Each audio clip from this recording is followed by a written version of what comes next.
process facilitated by His Excellency Uhuru Muigai Kenyatta, former President of the Republic of Kenya. Together, these initiatives have laid the groundwork for a unified mechanism of regional facilitation.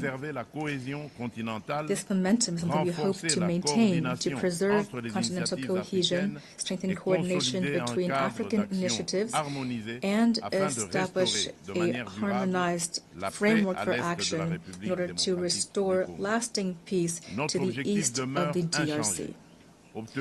Our goal remains unchanged: to bring about just, lasting, and verifiable peace, not just an empty and ephemeral period of calm, which for almost 30 years now has too often disappointed our people. We expect that the international community to stand on the side of right with constancy and courage. That is how verity, that is how truth will win out over impunity, and that peace will become possible. Madam President, the diplomatic process being carried out with all parties to the conflict is in no way incompatible with justice and reparations. If the world still hesitates to put a name to our pain, well, we will not wait. We are the main witnesses of it. We will be those who bring about justice. But we need your solidarity, your support, as well as complete compliance with international law. La République démocratique du Congo, the DRC does not need charity or condolences. It needs justice, truth, and dignity. Notre pays a tendu la main. Notre pays a signé des accords de paix. Our country is doing its part. We've signed peace agreements, agreed to dialogue, made commitments toward reconciliation. But a false peace based on impunity and forgetting is only a precarious truce. History will not judge our speeches, but our ability to recognize mass crimes, including genocide, and to end impunity. Madame la Présidente, Madam President, the DRC is a country full of life, natural wealth, and human resilience. We want to contribute to global peace, but peace begins with recognition of our own tragedy. I solemnly call upon this Assembly to recognize the Congolese genocide, to support our battle for truth and justice, and to help us at last build lasting peace in the heart of Africa.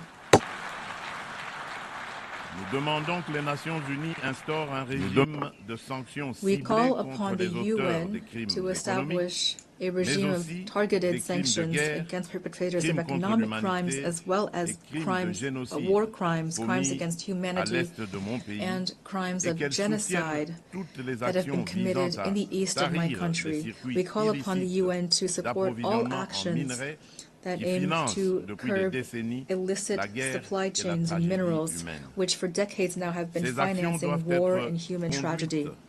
These actions must be implemented with the support of the African Union, the UN, and our development partners, with the involvement of adjacent states, as well as businesses that purchase and process these minerals stained with blood, as well as financial institutions through which this cash transits, as well as civil society organizations.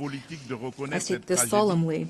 The international community has the moral and political duty to recognize this tragedy for what it is, a genocide, and to act accordingly. Silence and inaction in the face of these crimes amounts to complicity.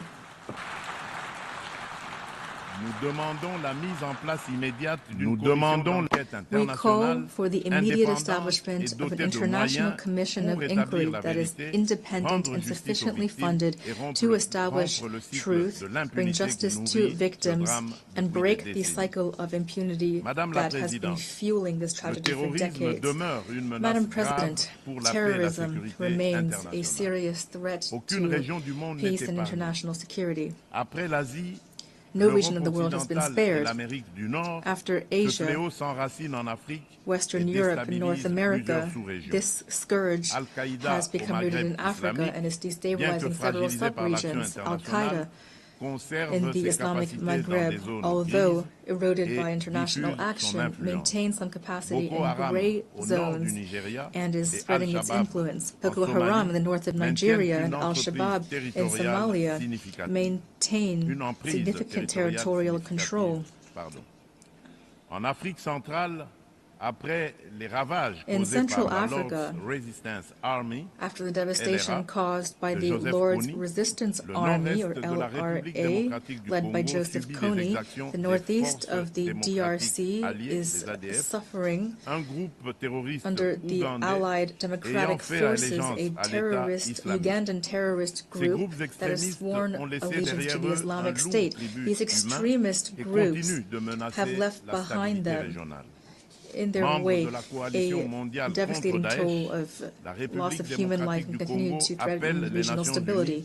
A member of the Global Coalition Against ISIS, the DRC calls on the UN to more staunchly implement the recommendations of this coalition and the Akaba process, that is to say, the sharing of intelligence, curbing of financing, combat against propaganda and sanctuaries for terrorism, as well as increased support to victim communities while fully respecting international humanitarian law.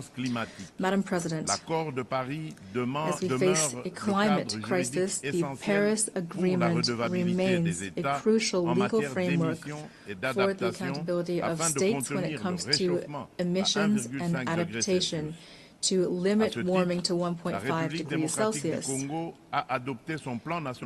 the DRC has adopted its National Adaptation Plan 2022-2026. We have committed to stopping and reversing deforestation and forest degradation, land degradation by 2031, while promoting sustainable development and inclusive rural transformation. Since December 2021, a package of measures has supported the restoration of forests, especially the school garden program, to plant 1 billion trees by 2030. This aims to strengthen CO2 sequestration and the resilience of our ecosystems. We commend the adoption of the 5/CMA.5 decision, which establishes new financing mechanisms, including the Loss and Damages Fund, to complement existing resources and to provide tangible solutions for the most vulnerable countries. With our unique environmental capacity, the DRC is at the heart of these solutions. It's prepared to mobilize its natural assets to protect the global climate, as long as financial commitments are predictable, accessible, and commensurate with environmental and human imperatives. Madam President, allow me also to address the issue of energy challenges and the protection of our ecosystems. I'd like to recall that the Congo Basin is home to the second largest tropical forest in the world, considered by many scientists to be the largest land-based carbon sink, as well as a vast hydrographic network dominated by the Congo River, the second largest in the world in terms of throughput. These vital resources are severely threatened by destructive activities including deforestation, illegal exploitation, and pollution, which are often exacerbated by recurring armed conflict, which amount to real crimes against nature. That is why the DRC supports the initiative spearheaded by Vanuatu, Fiji, and Samoa to establish at the international level ecocide as a crime in order to punish illicit acts and arbitrary actions that cause severe environmental damage. Madam President, the adoption of the Pact for the Future recalls the necessity of accelerating the implementation of the SDGs 5 years before the deadline 2030. The DRC has placed this imperative at the center of its action through the Strategic National Development Plan 2024-2028, which places the Congolese people at the heart of its priorities and incorporates the 3 dimensions of sustainable development, the environmental, social, and economic dimensions. This plan is based on clear guidelines, including strengthening democratic governance and security, modernizing infrastructure and the business environment, protecting the environment, and guaranteeing access to essential social services, including water, sanitation, education, healthcare, electricity, and so forth. The results have been mixed. For only SDGs 12 and 13 still seem attainable by 2030, but concrete progress has been made. Free education has allowed more than 5 million children to return to school. Universal health coverage has expanded access to high-quality health care. Women's empowerment policies are reducing socioeconomic gaps. These accomplishments, however, are jeopardized by the persistent lack of security in the east of the country and the vulnerability of our economy to external shocks. Our economy, therefore, must transform in order to become a driver of sustainability and prosperity. My country is a solution to climate challenges. My country plans to make full use of its forests, its biodiversity within a climate economy that is turned toward a green, resilient, low-carbon type of growth. In this regard, the Grand UNGA project, one of the largest hydroelectric complexes in the world, embodies our ambition and strengthens the position of the DRC as a country of solutions. It provides clean, competitive energy to provide electricity to our territory, to decarbonize our industries, to support regional energy integration, and to pave the way for new applications, including green hydrogen. This trajectory is based on developing integrated carbon markets, attracting responsible investment, and creating decent jobs and sustainable livelihoods for our communities. However, there remains one major obstacle: financial constraints. The growing burden of African public debt combined with illicit financial flows is reducing our room for maneuver. The additional needs for achieving the SDGs in Africa have been estimated at $1.6 trillion. At the same time, illicit capital flight is undermining our currency and our macroeconomic stability. Hence the need for urgent reform of the international financial architecture in order to guarantee that developing countries have fair and predictable access to concessional financing that is aligned with their national trajectories, including through a better channeling of special drawing rights, capitalization, and multilateral development banks, as well as counter-cyclical cash flows and a strengthened fight against illicit flows. Madam President, since I took up my post in my country, the DRC, I have pushed for a new dynamic in public affairs that includes systematically the gender dimension at all levels to ensure heightened presence of women in decision-making bodies. For example, the percentage of women within the government has risen from 17% in 2019 to 32% in 2025. Madame la Présidente, dans une approche stratégique et multisectorielle, Madam President, as part of a strategic and multi-sectoral approach that aims to mobilize the youth for national progress, my government has adopted a national youth policy. This demonstrates the commitment of our state to ensure full participation of young people in the life of our nation, and that to make sure it is a priority, a cross-cutting priority associated with clear and measurable goals. Madam President, the DRC aspires toward peace, justice, and development.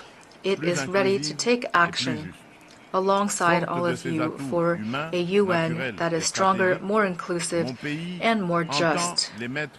With all of its human, natural, strategic assets, my country plans to use them to build a better future, future generations, and for our common house, that is planet Earth. God bless humanity. May God bless us with the grace of a real lasting peace between all of the world's nations. Thank you. The President, on behalf of the Assembly, I wish to thank the President of the Democratic Republic of the Congo. The Assembly will hear an address by His Excellency Abdulatif Jamal. The Assembly will hear an address by His Excellency Abdulatif Jamal Rashid, President of the Republic of Iraq. I request protocol to escort His Excellency and invite him to address the Assembly.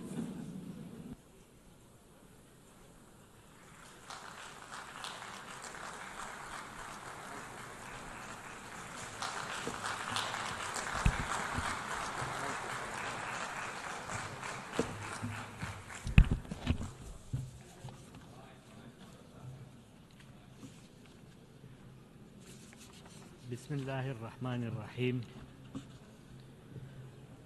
بداية بسم الله الرحمن الرحيم. In the name of God, most compassionate, most merciful.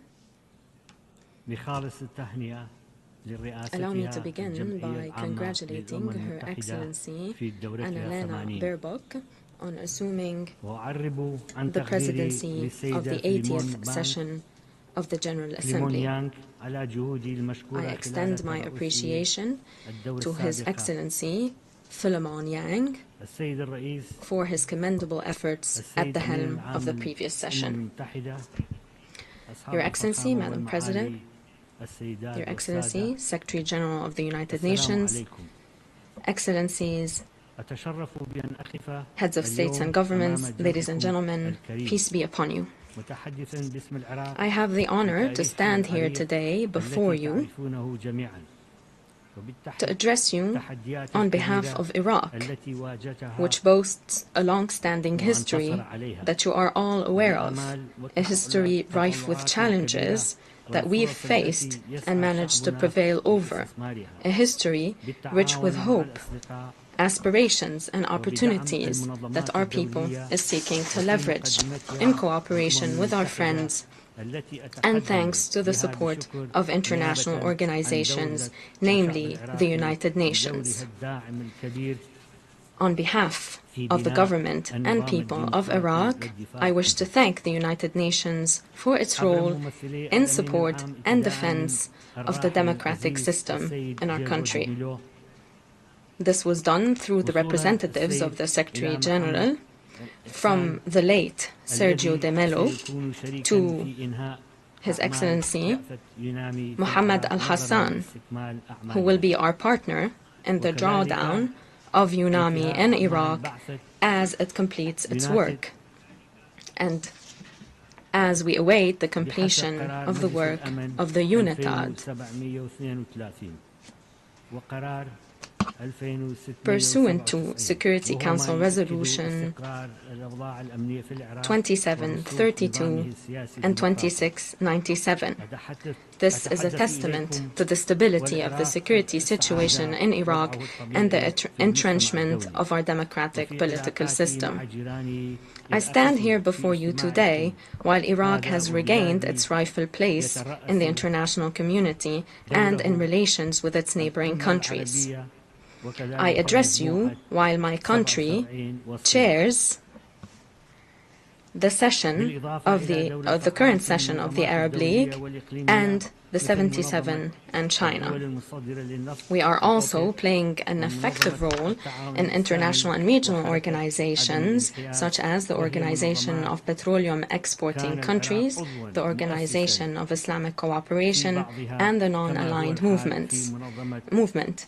These are organizations in which we were founding members. This also holds true for the United Nations, whose charter we've signed upon its establishment, and we stand ready to play the part of the intersection between East and West. I would be remiss not to extend my sincere thanks to the United Nations, which has supported our democratic milestones in Iraq, including local and parliamentary elections, whose 7th iteration we are preparing to hold in the coming weeks. We pursue this to ensure the peaceful transition of power and the establishment of constitutional institutions. We have become a beacon of hope thanks to the great sacrifices our people has conceded with great resolve to ensure coexistence and respect for pluralism, contrary to the repressive regime that formerly ruled Iraq. And as the guarantor of the Constitution, I'm cooperating with the judiciary as the safety valve of the democratic system to hold free, fair, and transparent elections to ensure neutrality and equal opportunities to candidacy and parliamentary representation. In this regard, Iraq has responded positively to the UNAT initiative launched by the Secretary General to strengthen the efficiency and effectiveness of our organization.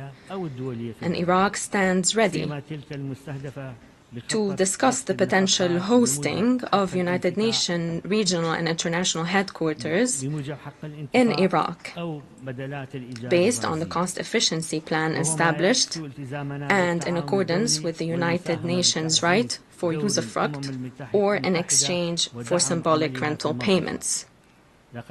This reflects our commitment to international cooperation and to play our part in strengthening the United Nations. Iraq has triumphed over the threat of terrorism, and today we look forward to wiping out the last vestige of this barbaric terrorist attacks. We rely on the unity of our people and the establishment of development plans to heal the wounds of the past and pave the way for a promising future, which relies on the steadfast national will of our people and the international community's support. Terrorism is but one scourge, even if it takes on various slogans and manifestations. It therefore should be countered comprehensively, without any distinction as to its forms.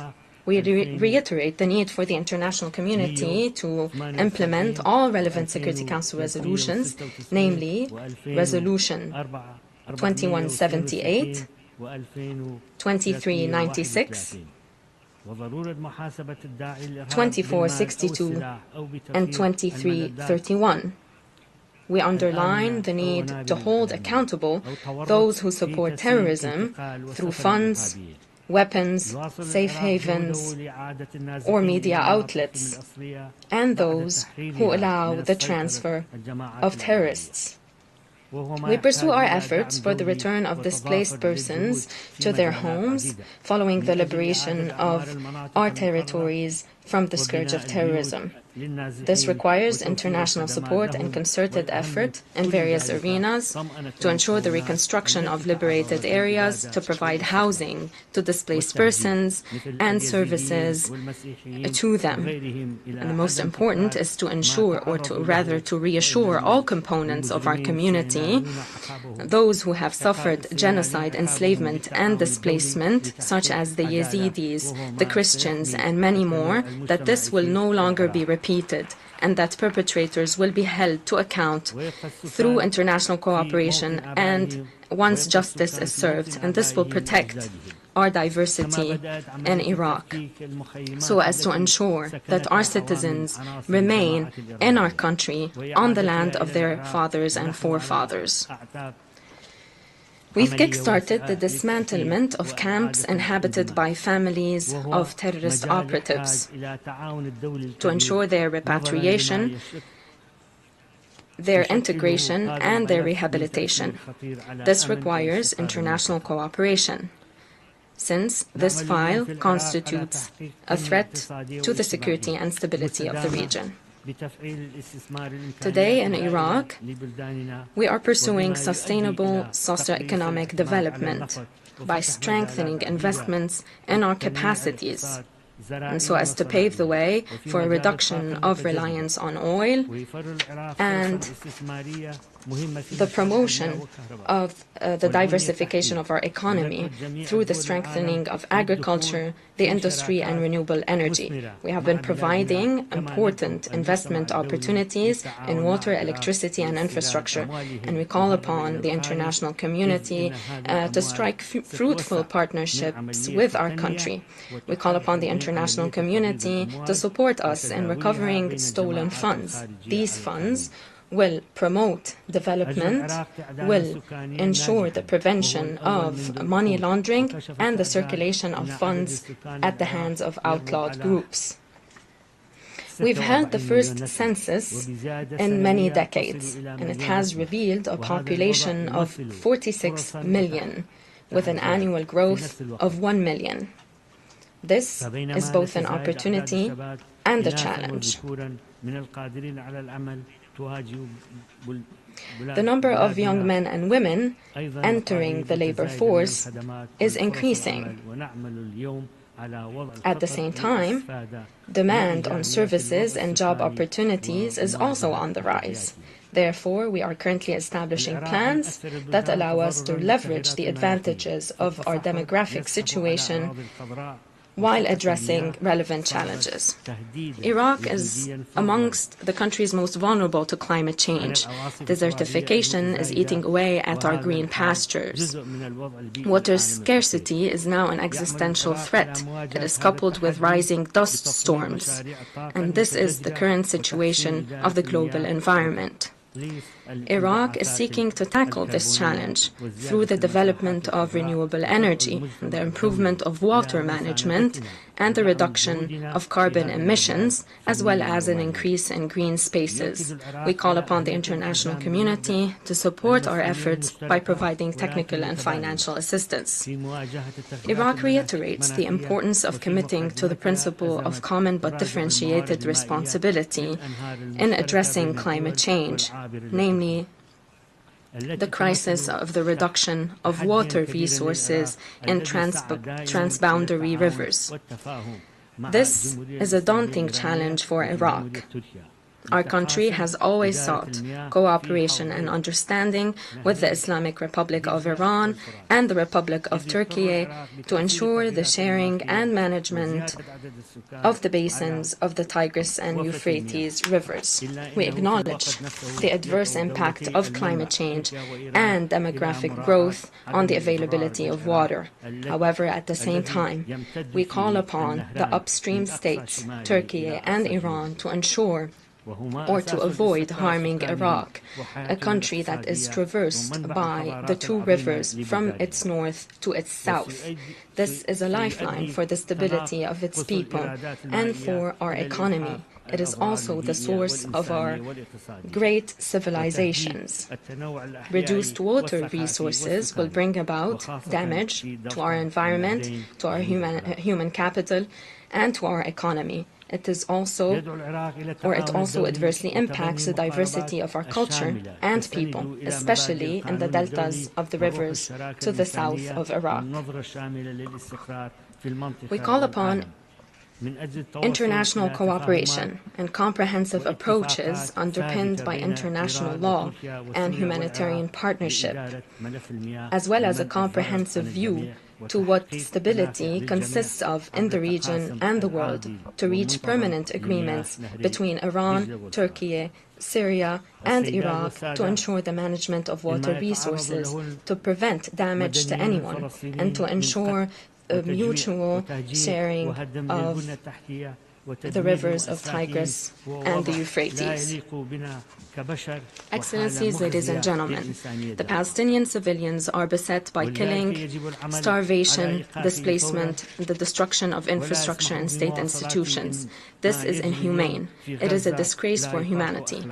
Therefore, this must end. This must end.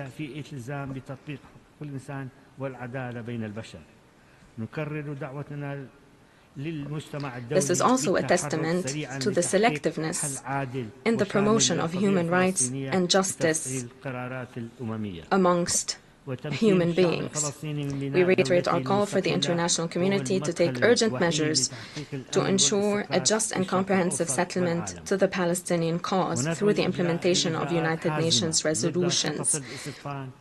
This and the establishment of the independent state of Palestine is the only pathway to stability and security in the Middle East and the entire world. Decisive measures must be taken against the policy of settlement and annexation of land espoused by the occupying power against Palestinians to destroy their hope in a livable state. We welcome the wide-scale international recognition of the state of Palestine within the international community. We condemn attacks by the Zionist entity against countries of the region, namely Syria, Lebanon, and most recently, the brotherly state of Qatar. This is a wanton act of aggression that constitutes a blatant violation of international law and United Nations conventions. It also constitutes a flagrant violation of the sovereignty of the state of Qatar. We call for urgent and comprehensive international measures to put an end to these practices and prevent us from slipping back into aggression, such as that we've witnessed against the Islamic Republic of Iran. These attacks against civilian facilities and infrastructure, including in Yemen, must stop. We've witnessed the devastating impact of weapons of mass destruction. Therefore, we reiterate our call for the establishment of a zone free from such weapons in the Middle East. We recognize the right of all states to ensure the peaceful use of nuclear energy and for international monitoring to be extended to all nuclear facilities, including that of the Zionist entity, to strengthen security and stability in the region. On the Syrian file, we reiterate our commitment to the stability and territorial integrity of Syria. We reject any assault against its sovereignty. And we look forward to fruitful cooperation amongst our countries in all arenas, and we call for strengthened partnership to counter terrorism and uproot terrorist organizations. We call upon the Syrian government to respect pluralism and peaceful coexistence amongst the components of the Syrian society, as well as respect for religious freedoms and places of worship for all Syrian components. Amid the current rising tensions in our region, we call for an international steadfast position in rejection of the targeting of nuclear facilities through military operations. This constitutes a dangerous and long-term threat against the peoples and countries of the region and the world. We firmly and unequivocally reject the illicit use of our airspace in military operations between warring parties in the region. This constitutes a violation of the sovereignty of our country. It is a threat to the security and lives of our citizens. We call upon all parties to respect Iraqi sovereignty. In its foreign relations, we have always adopted an approach underpinned by balance, openness, and dialogue amongst all countries of the region to settle conflicts and put an end to rising tensions. We have left no stone unturned to forge peace in the region. Therefore, we welcome all diplomatic efforts to resume and ensure the success of the dialogue between the Islamic Republic of Iran and the international community to pave the way for an understanding that safeguards the right of Iran to a peaceful nuclear program in line with international commitments and conventions. Iraq underlines its full support to the peace process in Turkey and the decision by the Kurdistan Workers' Party to lay down their arms. We look forward to a political and legal framework that can pave the way for a peaceful political process for all in Turkey, and this is the only means to achieve stability and security in the region. Based on our experience in Iraq, we consider that commitment to democracy and the promotion of human rights is a fundamental safeguard for stability in the region and the world. However, this commitment must encompass all systems and must avoid any double standards and selectiveness in addressing injustice and oppression. It is important to strengthen democracy against corruption that undermines the freedom of our citizens, putting pressure to bear upon them. This calls for further cooperation between states and governments to counter corruption, money laundering, drug trafficking, and various illicit financial and economic practices that jeopardize stability and security in the world. These sow division and strife and trigger civil wars. Following 2003 and in the past 2 decades, Iraq has been firmly committed to its principled position, namely good neighborliness with the brotherly state of Kuwait. We have strengthened our bilateral relations at the political and socio-economic levels, and with great determination and resolve, we've sought to address lingering issues with the state of Kuwait ensuing from the behavior of the former dictatorship. We have honored our international commitments vis-à-vis Kuwait, namely regarding reparations and borders, and we've made strides in tackling the file of missing persons and the archive. We look forward to forging positive and sustainable relations with neighboring countries. Those are to be underpinned by regional and economic integration and sustainable transportation projects. Excellencies, ladies and gentlemen, Iraq's message is clear. We are not calling for sympathy, but rather partnership, a partnership to heal our land, to secure our rivers, to safeguard our security, to empower our youth, and to ensure the unity of our region instead of its division. The Middle East has witnessed enough war, tears, bloodshed, and grief. Many opportunities for peace and dignified life have been lost. It is high time to end this urgently and to forge a new path for peace, justice, and cooperation. Iraq is willing to walk that path and to support those who will join it. The peoples of the world, namely the Middle East, look to the United Nations as the last remaining pathway for peace. And they wonder, will it act or will it look the other way? Will we live in a world where international law, human rights, and justice prevail, or will we slip back into the law of the jungle, a disgrace to humanity, one that stokes the inferno of hatred, cruelty, and chaos? May the peace, blessings, and mercy of God be upon you.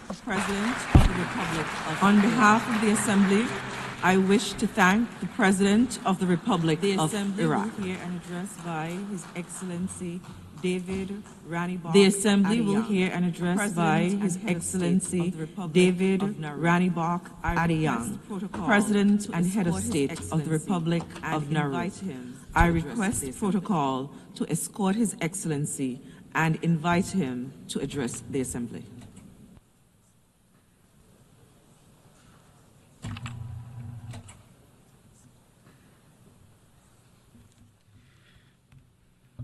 Madam President, Excellencies, distinguished delegates. Madam President, to address this Assembly on behalf of the people and government of the Republic of Nauru. It's an honor to address this Assembly on behalf of the people and government of the Republic of Nauru. And a sustainable future for all. A small island nation committed to peace, prosperity, and a sustainable future for all. from the Pacific. It is also a great privilege to speak as the first leader from the Pacific at this 80th session. As Nauru stands at a defining moment in its democratic journey, we are guided by this year's theme, that we are indeed better together. This conviction shapes my remarks today as I share Nauru's perspective on the urgent challenges before us and the collective action they demand. Madam President, we gather at a time when the world faces unprecedented challenges to peace and security. Nauru stands firmly against war and conflict, believing that dialogue and diplomacy must always prevail over division. The principles enshrined in the UN Charter, peace, human rights, and international cooperation remain our guiding light. Nauru may not have military might, but we have moral authority earned through our commitment to peaceful coexistence and multilateral solutions. And we call upon all nations to choose unity over discord, cooperation over conflict, and shared prosperity as the foundation for addressing our common challenges. Madam President, small island developing states face a fundamental challenge, breaking cycles of dependency that constrain our growth and threaten our economic sovereignty. Nauru's strategy is simple. We invest in our people. They are our greatest asset and the foundation of our future. Education, healthcare, and opportunity keep our community strong, our youth engaged, and our nation moving forward. This principle guides every partnership we form and every initiative we undertake. And we are deeply grateful to Australia, whose steadfast support goes beyond diplomacy and partnership. Australia's friendship has long been central to Nauru's journey. Ours is a relationship grounded in kinship, trust, and the ties of Pacific family. And as we say in Nauru, which means we are family. We also value our productive relationship with the People's Republic of China and reaffirm our commitment to the One China principle. China's partnership has contributed meaningful opportunities for infrastructure, trade, and development that support Nauru's progress. And for Nauru, these diverse partnerships built on mutual respect and understanding are the foundation of our progress at home. Our economic resilience strategy is centered around the Nauru Trust Fund, which safeguards national wealth for the future, for future generations, the Economic and Climate Resilience Citizenship Program, the Command Reach Virtual Asset Authority, Deep Sea Bed Mineral Resources, and our pursuit of Egmont Group membership. Through these initiatives, we are diversifying our economy, creating transparent revenue streams, and ensuring that today's progress benefits those yet to come. And as we look ahead, we must come together in the spirit of cooperation that defines this 80th session. Madam President, for small island nations like Nauru, our vulnerability goes far beyond income. It's the daily reality of disrupted supply chains, narrow economic choices, geographic isolation, and the outsized impacts of crises we cannot control. By conventional measures, Nauru's national income suggests we have surpassed certain thresholds. But income alone fails to capture our fragility, the isolation, climate pressures, and economic shocks that shape our reality. We commend the United Nations for advancing the Multidimensional Vulnerability Index. The MVI reflects what our experience shows, that vulnerability is about exposure to shocks and capacity to respond matter more than income alone. This week's first biennial summit provides an opportunity to strengthen collaboration between the United Nations and multilateral institutions. Such collaboration should establish the MVI as the benchmark for determining eligibility for development support, for concessional finance, and for technical assistance. We therefore urge the UN, in partnership with member states and development partners, to fast-track the MVI's implementation and ask all development partners to embrace this essential evolution, one that brings fairness and realism to global development policy. Nauru stands ready to work with all partners in realizing this vision. Let us not let a statistic determine who gets left behind. Madam President, the United Nations has recognized what is self-evident to Nauru. Climate change is not just an environmental crisis. It is a direct threat to our peace, our security, and the very survival of our nation. The International Court of Justice has issued an advisory opinion of profound moral and political significance, echoing the urgent warnings of our region. We are approaching COP30, and yet small island developing states still face unacceptable barriers to climate finance. Despite countless pledges, those least responsible continue to struggle most to access the resources urgently needed for adaptation and mitigation. Simply put, the time for debate has passed. Concrete climate action cannot be postponed any longer. That is why we have placed special hope in our own Higher Ground initiative to build climate-resilient communities on elevated land powered by renewable energy and sustainable water systems, and also in the Pacific Resilience Facility. The PRF, an innovative Pacific-led initiative, is designed to deliver much-needed financing directly to communities on the front lines of climate change in the Pacific. By pooling resources and investing in local adaptation, the PRF represents a new model for building lasting resilience across our Pacific region. Nauru calls on our partners to continue to stand with our Pacific family. We also welcome others who wish to join us and invite all friends of the Pacific to work alongside us in building a more resilient future for our region. Both the HUI and the PRF are not charity. They are sound investments in stability, security, and sustainability for communities on the front lines of climate change. Let us move beyond pledges and deliver real protection and hope for our people, the Pacific, and the generations to come. Madam President, the International Seabed Authority faces the complex challenge of balancing competing priorities while fulfilling its mandate. Nauru speaks directly today because the urgency of this issue requires clarity, not just diplomacy. Nauru has faced several criticisms for its decisions within the ISA. These criticisms, however, miss the point. The true focus should be on ensuring the ISA fulfills its mandate to the common heritage of mankind. The exercise of legitimate member state rights is essential to holding the authority accountable and prompting it to fulfill that mandate.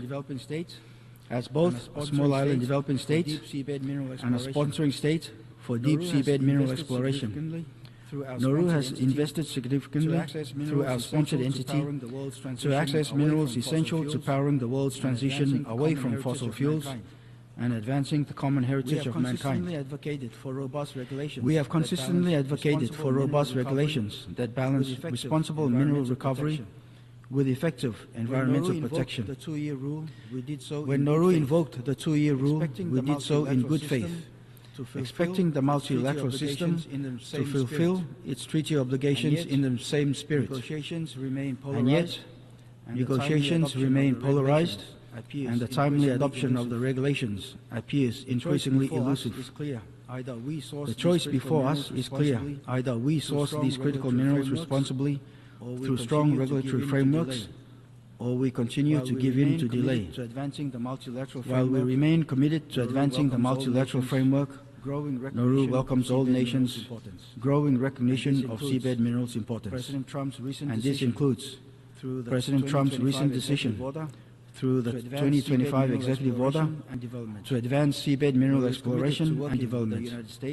Nauru is committed to working with the United States to maximize cooperation in this sector. For Nauru, seabed minerals represent more than economic diversification. They are a pathway to resilience and a chance to contribute to global solutions. The polymetallic nodules found in our sponsored areas are vital for renewable energy that support the green transition. Nauru urges the ISA to work with renewed purpose to fulfill its mandate without delay for the adoption of the draft exploitation regulations. After 8 years of multilateralism, our greatest challenge is evolving existing frameworks to address the realities of today with recognition, resources and partnership. The UNAT initiative offers an opportunity to strengthen the UN's ability to respond effectively to the complex challenges faced by vulnerable countries like Nauru. We urge that ongoing reforms operationalize the special circumstances of SIDS as a guiding principle, embedding recognition of our unique vulnerabilities in institutional procedures, financing mechanisms and decision-making processes. As we look to strengthen multilateral frameworks, we must also address practices that undermine them. Standing with vulnerable nations, Nauru calls on the international community to end unilateral economic measures that deepen vulnerabilities and limit development opportunities. We encourage dialogue on long-standing economic measures, including those affecting Cuba, to ensure they support rather than hinder the development aspirations that the UN Charter and this Assembly seeks to achieve. Excellencies, distinguished delegates. Madam President, Excellencies, distinguished delegates. History will not judge us by our words, but by the future we build, by whether we choose unity over division, peace over conflict, and shared humanity over selfishness. The theme before us, Better Together, calls on us to protect the vulnerable, to build resilient economies, and to safeguard the planet for those who will follow.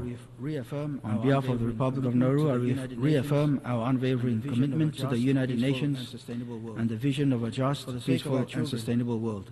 For the sake of our children, for our planet and our common humanity, let us stand together, not as divided nations, but as one family determined to build a brighter tomorrow. May God bless the Republic of Nauru. May God bless the United Nations. On behalf of the Assembly, I wish to thank the President and Head of State of the Republic of Nauru. We shall now continue the general debate.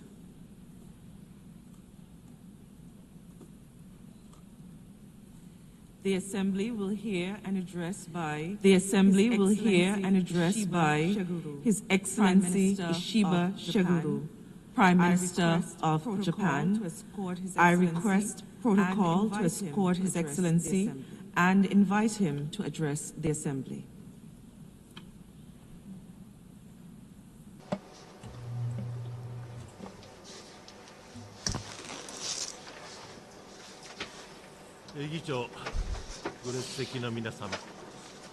Madam President, Excellencies, for what purpose does the United Nations convene us here today?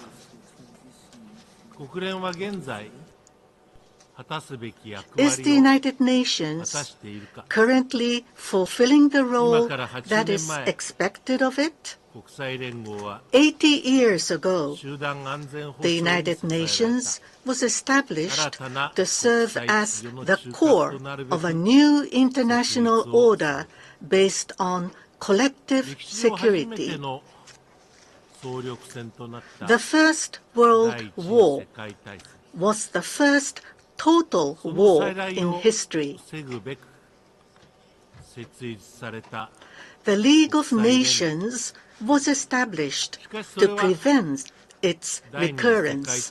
However, it failed to prevent the Second World War. In light of this failure, the United Nations was founded primarily by the victorious nations with the aim of protecting international peace and security. But now, 80 years later, we must ask whether the current United Nations is really fulfilling the role it was originally expected to play. Are its functions being carried out to the fullest extent? Madam President, peace and security are never a given. Peace and security can only be achieved through proactive efforts. The most important purpose of the United Nations, as stipulated in the UN Charter, is to maintain international peace and security, and the primary responsibility for this rests with the Security Council. The 5 countries that played a leading role in the establishment of the UN were given special rights, a permanent seat on the Council, and veto power, thereby granting them special responsibilities as well. The Charter also made provisions for the establishment of a UN force under the authority of the Security Council. Furthermore, after considering that there could be situations where the Security Council fails to function properly, the right of individual or collective self-defense of each country was recognized. However, in many critical cases, the Council was unable to take the necessary decisions due to the veto power granted to the permanent members. It goes without saying that the member states have drawn on their wisdom to develop a variety of innovative mechanisms. In 1950, the General Assembly passed the resolution Uniting for Peace, thereby empowering the General Assembly to take action. In the context of the Suez Uprising of 1956, the ceasefire was established after the parties involved, including the UK and France, who are permanent members of the Security Council, accepted the resolution at the emergency special session of the UN General Assembly. It also created peacekeeping operations. In the Gulf War, a Security Council resolution authorized the use of force by member states. Since 2022, a permanent member of the Council who exercised the veto is requested to speak at the General Assembly. Despite these efforts, the Security Council is still not functioning effectively. Russia's aggression against Ukraine is the most obvious example. A permanent member of the Security Council with a special responsibility for international peace and security has invaded its neighbor. This shakes the very foundation of the international order.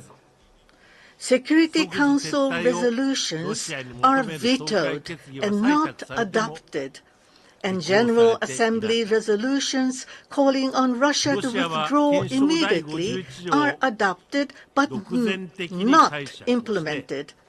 Russia continues its aggression against Ukraine, interpreting Article 51 of the UN Charter in a self-righteous way and labeling its aggression as a right of collective self-defense. This calls to mind the Prague Spring in 1968. Article 51 of the Charter must never be used arbitrarily. The veto was an unavoidable safety valve designed to prevent direct conflict between the major powers. However, the inherent limitations of the UN are clear. Madam President, looking back at the progress of the UN, it is clear that now is the time to be decisive in carrying out the reform of the Security Council. It is necessary to expand both permanent and non-permanent membership categories. Although the number of member states has increased fourfold, the number of permanent members has remained unchanged since its establishment. Simply increasing the number of Security Council members is not enough. However, I believe it is possible to make the Security Council more representative without reducing its effectiveness. When increasing the number of Security Council members, we must also consider the veto power held by the permanent members. As the G4, we propose freezing the veto power of new permanent members for 15 years, expanding the Security Council and addressing the challenges the UN faces with greater legitimacy would make it a better organization, or suffice it to say, it would be a better organization than it is now. In last year's Pact for the Future, we, the leaders of the United Nations member states, recognized the urgent need to reform the Security Council and declared to the world that we would intensify efforts for reform. So, how much progress have we made in the discussions over the past year?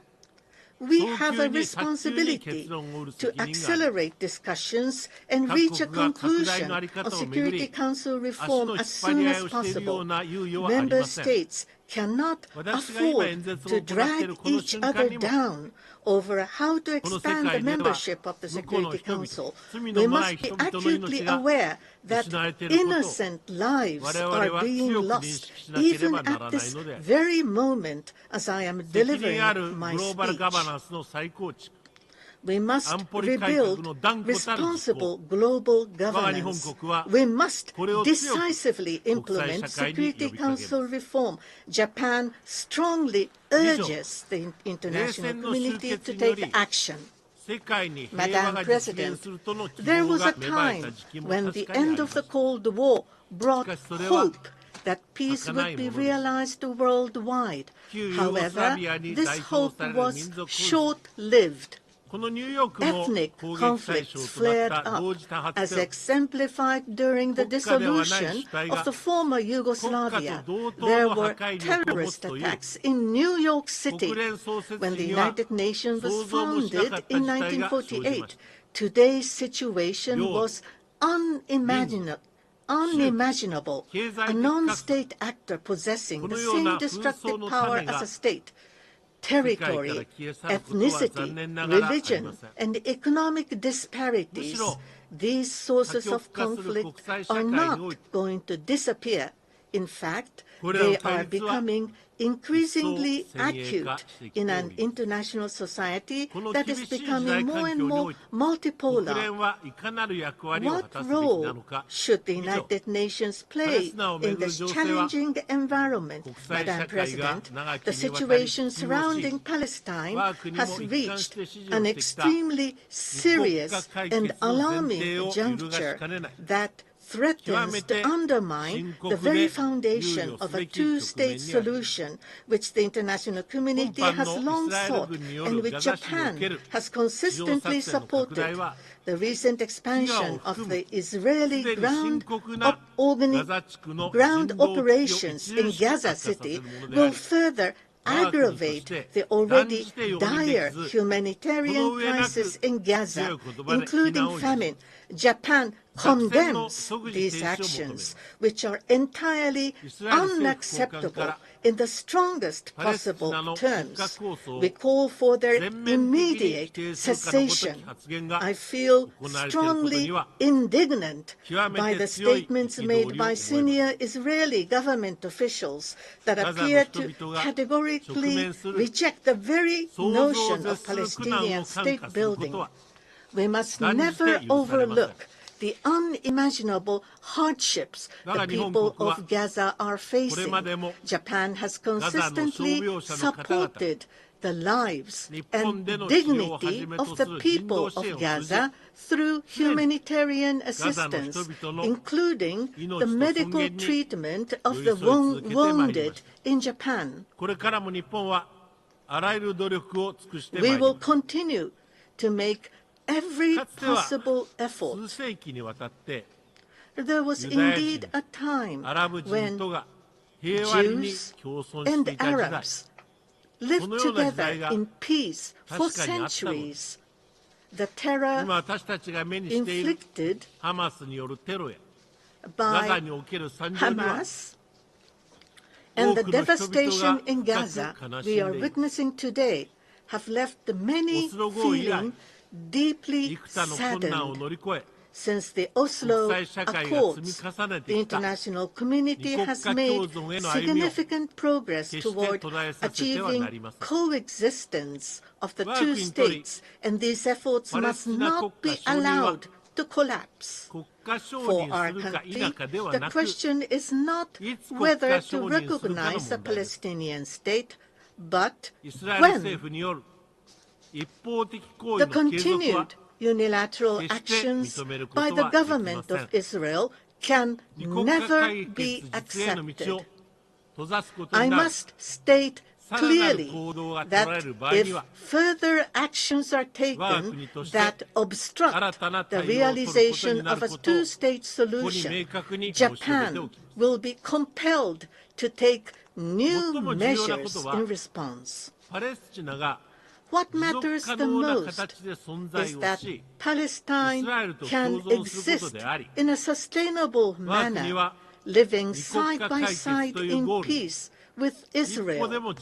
Japan will continue to play a realistic and proactive role in moving even a single step closer toward the goal of a two-state solution, as we invite Palestine to assume its role as a responsible member of the international community. The Palestinian side must establish a system of governance that ensures accountability. As affirmed in the General Assembly resolution of 12 September, we call on Hamas to release the hostages immediately and hand over its weapons to the Palestinian Authority. We are fully aware of the domestic and international calls on Japan. Now, Japan will strongly support Palestinian state building, that is, the establishment of economic independence and effective governance. Japanese assistance established the Jericho Agro-Industrial Park in the West Bank, and currently 17 Palestinian companies employ more than 300 local people and export value-added products such as supplements, food, and medical products made from processed olives. A state cannot function without highly competent public servants who have a strong sense of duty.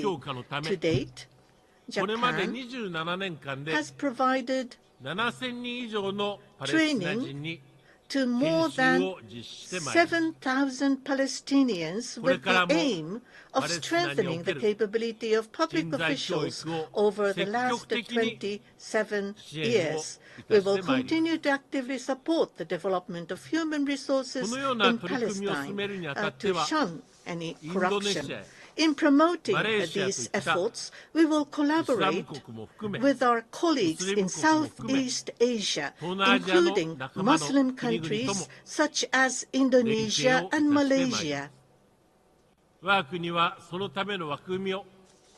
Japan launched a framework for this 12 years ago in 2013 and has continued to lead ever since. Japan strongly supports the initiative to promote lasting peace and stability across the entire Middle East region by expanding the Abraham Accords.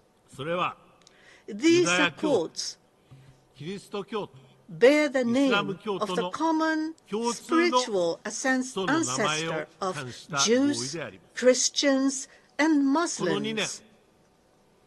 While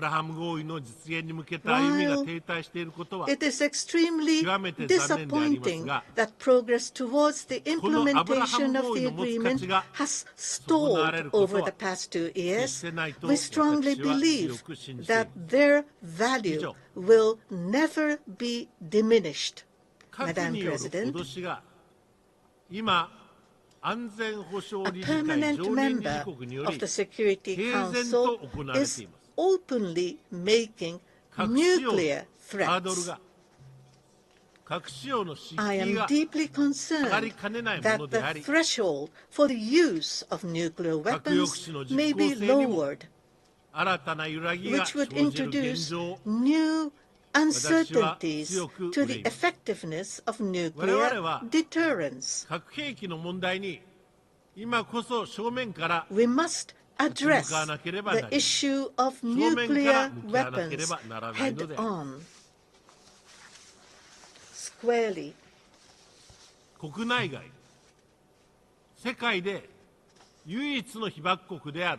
Japan is fully aware of domestic and international calls on us to join the Treaty on the Prohibition of Nuclear Weapons as the only country to have suffered atomic bombings. I am fully aware of this. However, we must maintain a world without nuclear war and also realize a world without nuclear weapons. To this end, the NPT, which brings together both the nuclear weapon states and non-nuclear weapon states, is the most effective and realistic framework. Japan calls on the international community to embrace the spirit of dialogue and cooperation so that next year's NPT review conference will be a success and so that the world will move one step closer to achieving a world without nuclear weapons. For Japan, which has been placed in an extremely severe security environment concerning nuclear weapons, extended deterrence provided by the United States, including nuclear deterrence, remains necessary to protect the lives and properties of our citizens. We cannot take a position that rejects deterrence theory. This is the reality of implementing a responsible